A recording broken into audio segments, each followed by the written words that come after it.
લોકોને એવું લાગે છે કે પોલીસને કહીએ ને એટલે સીધી એફઆઈઆર થઈ જાય, પણ ખરેખરમાં એવું નથી. ફરિયાદ બે પ્રકારની હોય છે, એક એફઆઈઆર અને એક એનસી.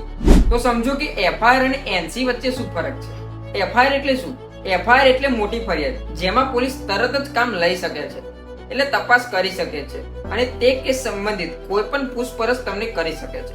જેમ કે ચોરી, અકસ્માત, કોકનું મર્ડર કરી નાખવું કે કંઈક ઝઘડો થવો, એ બધું એફઆઈઆર માં આવી જાય છે. હવે બીજું એનસી એટલે શું?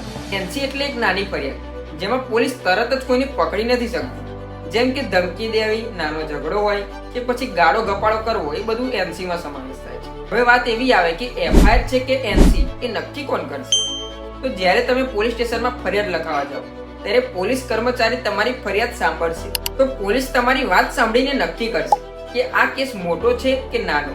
જો કેસ મોટો હશે તો એફઆઈઆર, અને જો નાનો હશે તો એનસી. અને જો એફઆઈઆર ના લે તો શું કરવું? જો પોલીસ તમારી એફઆઈઆર ના લે તો તમે સીધા જ ઉચ્ચ અધિકારી પાસે જઈ શકો છો, કે પછી ઓનલાઈન અરજી પણ કરી શકો છો, કે પછી કોર્ટમાં પણ અરજી કરી શકો છો. માટે એફઆઈઆર અને એનસી વચ્ચેનો ફરક જાણવો ખૂબ જરૂરી બને છે. આવા જ કાયદાકીય વિડીયો ગુજરાતી ભાષામાં જાણવા માટે મને હમણાં જ ફોલો કરી લેજો.